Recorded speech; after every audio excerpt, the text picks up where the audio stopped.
నమస్తే వి3 న్యూస్ స్వాగతం. లక్ష్యం సమాజహితం. నేను సురేష్ దండు. తెలంగాణ ఎమ్మెల్యే టాక్లో ఈరోజు మనతోటి షాద్నగర్ ఎమ్మెల్యే అంజయ్ యాదవ్ గారు ఉన్నారు. మరి వాళ్ళు 2014లో కూడా ఎమ్మెల్యే చేశారు. అప్పుడున్నటువంటి హామీలు ఎంతవరకు నెరవేర్చారు, ప్రజలకు మరి నీళ్లు మరి రైల్వే సమస్యలు ఉన్నాయని తెలుసు, అవన్నీ ఎంతవరకు నెరవేర్చారు, ప్రస్తుతం 2018లో కూడా గెలిచి అసెంబ్లీలో అడుగుపెట్టారు, ప్రమాణ స్వీకారం కూడా చేశారు. ప్రస్తుతం మనతోటి ఉన్న వారిని అడిగి మరికొన్ని విషయాలు తెలుసుకుందాం. నమస్తే సార్. నమస్కారం. Congratulation sir. Thank you. రెండోసారి కూడా అసెంబ్లీ కారు జోరులో మీరు కూడా బయటపడ్డారు. కేసీఆర్ కూడా వినయ విధేయతుడు అని మీ సభలో వినయ విధేయతుడు అంజయ్ యాదవ్ అని చెప్పారు. ఈ యొక్క ప్రశంస మీకు ఎలా అనిపించింది? అంటే మా చిన్నప్పటి నుంచి మా నడవడి ఏందో గుర్తు కాబట్టి మా గుణగాలు తెలిసిన వ్యక్తులు ఎవరైనా ఆ విషయం చెప్తారు. కేసీఆర్ గారు కూడా 2001 నుంచి మాకు పరిచయం కాబట్టి అందులోనే ఉన్నారు. 2001లో ఆ పార్టీ నుంచి నేను జడ్పీటీసీని. ఓకే. కాబట్టి ఆ విధంగా పరిచయాలు ఉన్నాయి కాబట్టి నేను ఏ వ్యక్తిని ఎటువంటినో వారికి గుర్తు కాబట్టి ఆ మాట మాట్లాడు. నిండు సభలో కేసీఆర్ని పొగిడిన వాళ్ళు ఎక్కువ కేసీఆర్ గారు, ఒక హరీష్ రావు గారును ఇంకో కొంతమంది పుంజుకున్నటువంటి అతి కొద్ది మంది పోలికలలో మిమ్మల్ని ఆ మాట అనడం ఎలా అనిపించింది మీకు అంటున్నాను నేను? మాకు సంతోషం అనిపించింది, మా వ్యక్తిత్వం గుర్తుపట్టినందుకు సంతోషం అనిపించింది. ఓకే. అయితే మొత్తం మీద ఆయన గుర్తుపట్టే మనిషి కేసీఆర్ గారు ఎవరెటువంటి వాడు, ఆయనకు అన్ని అవగాహన అన్ని తెలుసు కాబట్టి ఆ మాట మాట్లాడారు. ఓకే. స్వయాన మీ నియోజకవర్గంకి వచ్చి సభ పెట్టాడు, ప్రజలకు కూడా మంచి హామీ, అంటే మంచి వ్యక్తి, ఖచ్చితంగా గెలిపించండి అనేటువంటి ధీమ కల్పించారు కేసీఆర్ గారికి. అంటే మీరు 2001 నుంచి ఉండడమేనా కారణం, ఇంకేమైనా? 2001 నుంచి కారణం ఒకటి, మా నడవడి నా వ్యక్తిత్వం చూసిన వ్యక్తి కాబట్టి. 2014 కూడా అదే మాట్లాడు. ఓకే. చీమకు కూడా ఆన్ చేయని వ్యక్తి అటువంటి వ్యక్తి అంజయ్ గారు, అటువంటి వ్యక్తి కాబట్టి గెలిపిండు అప్పుడు చెప్పాడు. ఆయన మాటలు కూడా మా నియోజకవర్గ ప్రజలు విశ్వసిస్తారు కాబట్టి ఆ మాట ఇప్పుడు కూడా మొన్న కూడా అదే మాట చెప్పాడు. ఇప్పుడు రాజకీయంగా చూసుకున్నట్టయితే ఎప్పుడు దుమారం చేసే మాటలు అయితేనేమి, వాళ్ళ మీద వీళ్ళ మీద తిప్పికొట్టిన మాటలు అయితే ఎక్కువ ఆ వ్యక్తులే రాజకీయంగా వస్తారన్న రోజులలో చీమకు హాని చేయనటువంటి వ్యక్తిగా చలామణి అవుతున్నట్టు మీరు ఎలా రాణిస్తున్నారు? ఇబ్బందులు ఉంటాయండి ప్రస్తుతం. అంటే మేము ఇంతకుముందు కూడా నా చిన్నప్పటి నుంచి ఎన్నో పనులు చేసిన. ఓకే. అప్పటికిప్పటికీ సమాజంలో మార్పులు వచ్చినాయి. ఓకే. కొద్దిగా నిజాయితీగా పోయే వాళ్ళకు కొద్దిగా ఇబ్బందులు అయితే ఎదురవుతున్నాయి ప్రస్తుత సమయంలో. ఓకే. కానీ ప్రజలు ఆదరిస్తారు, ప్రజలకు గుర్తిస్తారు కాబట్టి ఇట్లా ఓట్లేసి నాకు. కాబట్టి ఏదేమైనా కొద్ది ఇబ్బందులు అయితే ఉంటాయి. ఇప్పుడు గతంలో రాజుల కాలంలో కూడా ఇబ్బందులు ఉన్నాయన్నారు, కొన్ని మంచి పనులు ఏవైతే ఇబ్బందులు ఉంటాయి. కాబట్టి అంటే అవి ప్రజలు తెలుసుకుంటారు, అన్ని విషయాలు తెలుసుకొని నిజంగా వాళ్ళు గుర్తించే ఓట్లు వేస్తారు ప్రజలు. అసెంబ్లీ ఎలక్షన్లో మీ పార్టీకి 88 సీట్లు వచ్చినాయి, అందులో మీరు కూడా ఉన్నారు. తర్వాత మన సర్పంచులలో కూడా అత్యధిక 80% సీట్లు మీ పార్టీకి గెలుకోవడం జరిగింది. మీ అసెంబ్లీలో ఎలా జరిగింది ఈ విషయం? మా అసెంబ్లీలో మా బాగా వచ్చినాయి. ఓకే. 154 సర్పంచ్ స్థానాలకు 100కు పైన గెలుచుకున్నాం మేము. ఓకే. మొత్తం ఇంకోటి ఏంటంటే కొన్ని గ్రామాల్లో మా పార్టీ వాళ్ళు 2-3 పోటీ చేశారు. ఓకే. ఎక్కువైపోయింది. ఓకే. ఆ ఇబ్బంది ఉన్నాయి. ఇంకోటి కూడా కొంతమంది ఆ గ్రామ సర్పంచ్ వాడు ఈ 2 గ్రూపుల్లో మా ఫోటోలు కేసీఆర్ ఫోటో పెట్టుకుని ఏ రకంగా మీ వాళ్ళకి గెలిచి రెండు చేసిన. ఇప్పుడు రాబోయే ఎంపీ సీట్, మరి మీ యొక్క కాన్స్టిట్యున్సీలో ఎంపీ సీట్ ఎలా ఉండబోతుంది? ఏప్రిల్ 30 తారీఖు ఎలక్షన్స్ ఉన్నాయని చెప్తున్నారు కదా, మీరు ఎలా ప్రచారం చేసే అవకాశం? కేసీఆర్ చేసే పనులు ఉన్నాయి కదా, ఆయన చేసే అభివృద్ధి కార్యక్రమాలు కానీ సంక్షేమ కార్యక్రమాలు ఉన్నాయి కాబట్టి ప్రజలు కేసీఆర్ని ఆదరిస్తారు. ఇంకోటి ఏంటంటే దేశంలో కూడా మా పార్టీ ప్రాతినిధ్యం ఉండాలి, మా ఎంపీలు ఉండాలి. ఎంపీలు ఉండాలి కాబట్టి ఎంపీలు మనం ఎంతమంది గెలిపించుకుంటే మన రాష్ట్రానికి అంత లాభం.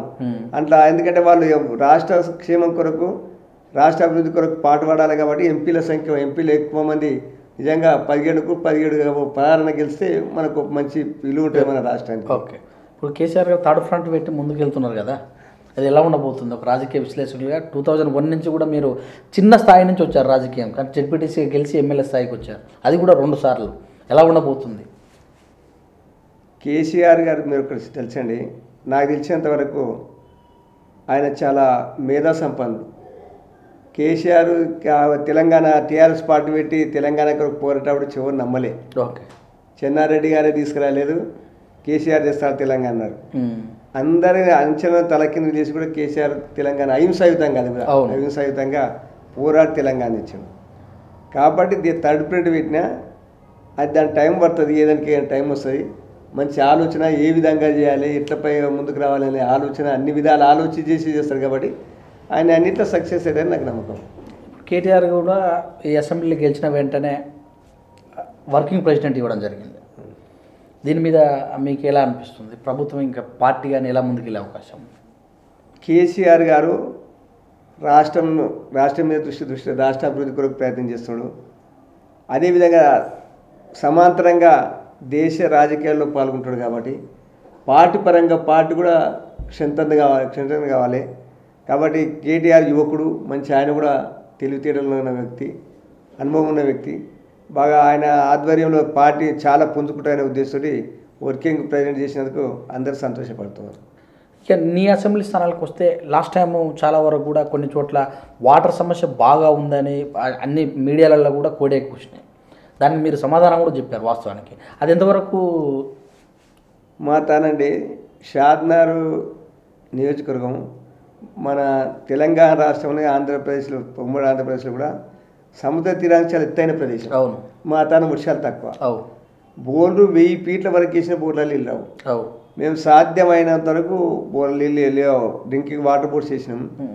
ఎన్ని బోర్డు వేసినా ఒక్కటి కొద్దిగా 1 ఇంచు నీళ్ళు వస్తే ఎంతో అదృష్టం. అంత ఇబ్బంది పడ్డారు. ముఖ్యంగా ఏంటంటే ఎట్లా వచ్చిందో, ఎట్లా ఆలోచించిందో ముఖ్యమంత్రి గారికి మిషన్ భగీరథ స్కీమ్లో నీళ్ళు ఇచ్చేందుకు చాలా సంతోషం. అంటే ఇంకా కొద్దిగా పెండింగ్ ఉండదు. ఓకే. బల్క్ వాటర్ కొన్ని ఊళ్ళకి బల్క్ వాటర్ వచ్చి, కొన్ని ఊళ్ళలో వాట్సాప్లో అయితే నల్ల ద్వారా, పాత నల్లల ద్వారా కొత్త నల్లలు కూడా, కొత్త పైప్ లైన్ కూడా వేసి, ఇంట్రా పైప్ లైన్ కూడా వేసారు. అట్లా కూడా అవుతాయి.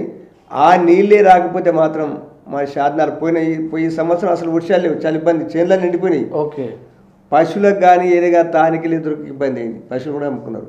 కాబట్టి ఆ పరిస్థితిలో బల్క్ ఊరి దగ్గర కొన్ని గ్రామాల్లో ఇంటింటికి నల్ల పైప్ లైన్ అయింది. కొంత పాత నల్ల కూడా నీళ్ళు పోతున్నాయి. మొత్తం మీద నీళ్లు వచ్చినాయి. అవి మంచి నీళ్ళు, త్రాగి నీళ్ళు చాలా బాగున్నాయి. ఆ నీళ్ళు ఇచ్చానికి ముఖ్యమంత్రి గారిని ప్రజలు ఎప్పుడు మర్చిపోరు. చాలా ఎత్తైన ప్రదేశం కాబట్టి బోర్ల నీళ్ళ సమస్య ఉన్నది. చాలా మాత్రం తగ్గింది. ఇంకా కొద్దిగా అక్కడక్కడ ఇంకా ఇంట్రా పైప్ లైన్ కాంట్రాక్టర్ పనులు కొద్దిగా చేయలేకపోయారు. అది చేస్తే ప్రజలకు అందుబాటులో ఇంటింటికి నల్ల కనెక్షన్ వస్తే చాలా స్త్రీలంతా సంతోషంగా బతారు. నీళ్ళ సమస్య ఎక్కువ, త్రాగునీటి సమస్య మాత్రం సాగునీటి సమస్య. కలపూర్తి ఎత్తిపోతల పథకం మరి మీకు అందుబాటులో ఉంటుంది? మాకు రావండి. కలపూర్తి మీకు వ్యవసాయానికి ఏ ప్రాజెక్ట్ మీకు దగ్గరలో? లక్ష్మీదేవిపల్లి ప్రాజెక్ట్. ఓకే. తొలుత నుంచి ఉద్యమాపూర్ నుంచి కూడా కేసీఆర్ అదే అంటే ఆయన గుర్తించిన ప్లేస్, ఎవరు అనలే అంతకుముందు. Highest place Lakshmidevipalle. కాబట్టి అక్కడ ప్రాజెక్ట్ కడితే నెత్తి మీద కుండ పెట్టుకున్నట్టు నీళ్ళు ఎక్కడైనా పోతాయి అనే ఆలోచన అప్పుడే ఆయన వారికి వచ్చింది. కాబట్టి అంత అవగాహన వ్యక్తి. కాబట్టి అది అయితే మాత్రం ఏ ప్రాంతం ఆ ప్రాంతం అంతా సస్యశ్యామలం అవుతాయి. అందరు వ్యవసాయం చేసుకొని బతారు. ఇప్పుడు వ్యవసాయాలకు అసలు మా తన నీళ్ళు లేవు, బోర్లు లేవు, ఏవి లేవు. ఇప్పుడు రైల్వే ట్రాక్ ఏదో ప్రాబ్లం ఉంది అని కూడా తెలిసింది. దాని తీసుకొని వచ్చారు. శాంక్షన్ అయింది. చాలా ప్రాబ్లం ఉన్నారా? శాంక్షన్ అయింది మొత్తం.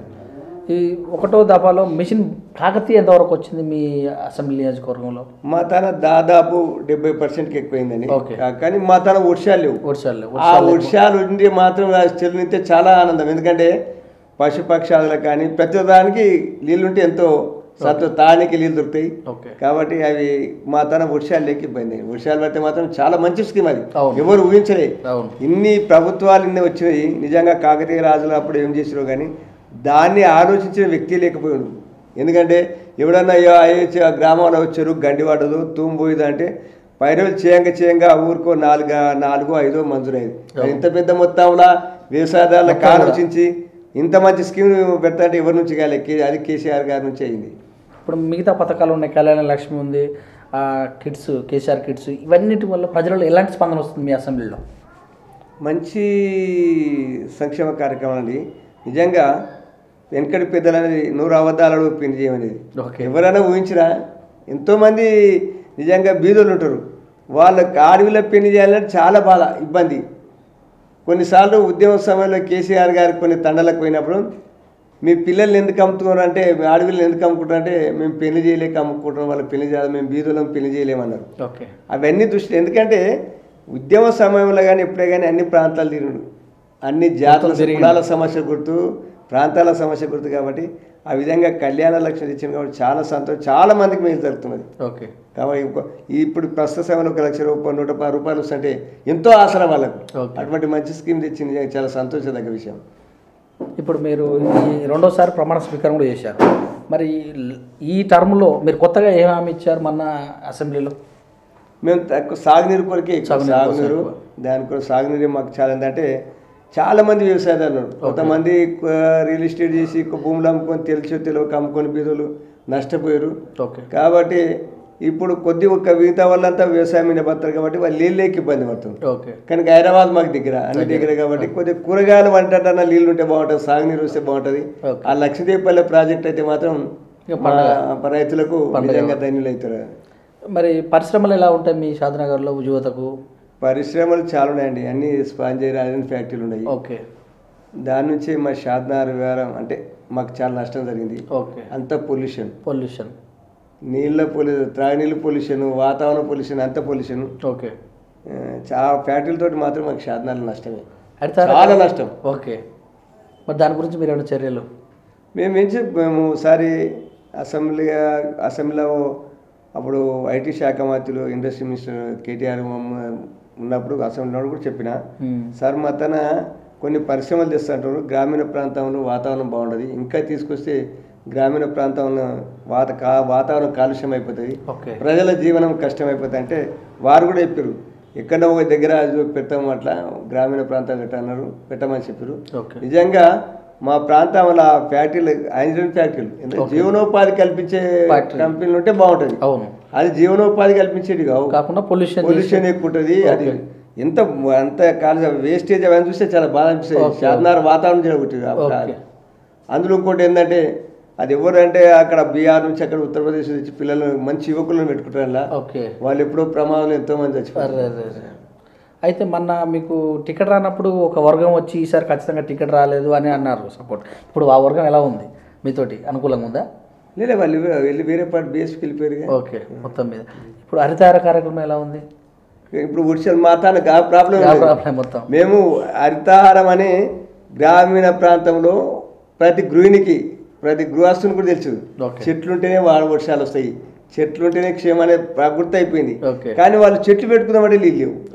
ఇంటి దగ్గర వాళ్ళ కొద్దిగా స్నానాలకు వేసుకున్న నీళ్ళు అవి ఉంటాయి కాబట్టి ఆ నీళ్ళు వాడుకుంటారు, ఇంటి దగ్గర చెట్టు పెట్టుకుంటారు. కానీ బావులు ఏం లేవు, ఏమైనా చిలకలలో కానీ ఎక్కడ పెట్టాలంటే నీళ్ళు లేక ఇబ్బంది. మొత్తం మీద ప్రాజెక్ట్ ఒకటైతే చాలా బాగుంటుంది. మా టీవీ తరపున మీ డివిజన్ ప్రజలకు మీరేమన్నా సూచనలు? మా నియోజకవర్గ ప్రజలను కోరిందంటే వీలైనంత వరకు లక్ష్మీదేవిపల్లె ప్రాజెక్టు వస్తే రైతులంతా బాగుపడతారు. కేసీఆర్ గారి ఆలోచన పరంగా ఎవరు ఊహించని విధంగా ఎట్లయితే మనం కృష్ణానది నుంచి నీళ్ళు తెచ్చి వాటర్ గ్రిడ్ ద్వారా స్కీమ్ ద్వారా నీళ్ళు తెచ్చి గ్రామీణ ప్రాంతంలో షాద్నగర్ నియోజకవర్గంలో ఎట్లయితే నీళ్ళు దాపుతాడో రాను వారి ఆధ్వర్యంలో లక్ష్మీదేవిపల్లె ప్రాజెక్ట్ అయితే నమ్మకం ఉండదు. కాబట్టి వీలైనంత వరకు మీరు భూములు అమ్ముకోకుంటే తప్పకుండా బతరు మీ కుటుంబాలు బాగుపడతాయి, అందరం బాగుపడతాం. ఆ లక్ష్మీదేవిపల్లి అయితే ఎకరం ఉన్న వాళ్ళు కూడా వాళ్ళు సంతోషంగా జీవిస్తారు, ఎందుకంటే పెట్టుబడి వస్తుంది కాబట్టి పంటలు పండించుకుంటారు. కాబట్టి మీరు అందరూ భూములు అమ్ముకోవడానికి వాళ్ళు విజ్ఞప్తి చేస్తున్నారు. Okay sir, thank you very much. మీరు ఎంతో బిజీ ఉన్నప్పుడు కూడా మా టీవీ ద్వారా మీ ప్రజలకు కానీ మరి మా వ్యూవర్స్ కూడా చక్కటి అంశాలు తెలియజేశారు. ధన్యవాదాలు. నమస్కారం. ఇదండి మరి కేసీఆర్ వెంటనే ఉన్నాను 2001 నుంచి చిన్న స్థాయి నుంచి కూడా నేను పొలిటికల్కి వచ్చాను, ఇప్పుడు 2 సార్లు ఎమ్మెల్యే గెలిచాను, చాలా సంతోషంగా ఉంది, ప్రజల రుణం తీర్చుకుంటాను. షాద్నగర్లో వాటర్ సమస్య నిజంగా కూడా చాలా పెద్దగా ఉంది, కానీ కేసీఆర్ గారు పెట్టినటువంటి మిషన్ భాగీరథ కార్యక్రమం అనేది 70% పూర్తయింది, మిగతా పూర్తయితే అందరు కూడా వాటర్ వస్తుంది. తాగు వాటర్ కంప్లీట్ అయిందని అనుకుంటున్నాను. సాగు వాటర్ వచ్చినట్టయితే లక్ష్మీదేవిపల్లి ఏదైతే ఉందో అది ఖచ్చితంగా కేసీఆర్ మీద నమ్మకం ఉంది. అది ఏదైతే నెరవేరుతుందో ఖచ్చితంగా పంటలు పండుతాయి, రైతు అనేవాడు రాజు అవుతున్నాడు. ఇక రైల్వే ట్రాక్ ఉన్నటువంటి ప్రాబ్లం శాంక్షన్ అయింది. మరి ఇవన్నీ విషయాలు మన అంజయ్ గారు మనతోటి విశ్లేషణ చేశారు. చూస్తున్నాడు V3 న్యూస్, కెమెరామ్యాన్ నరేష్తో మీ సురేష్ దండు.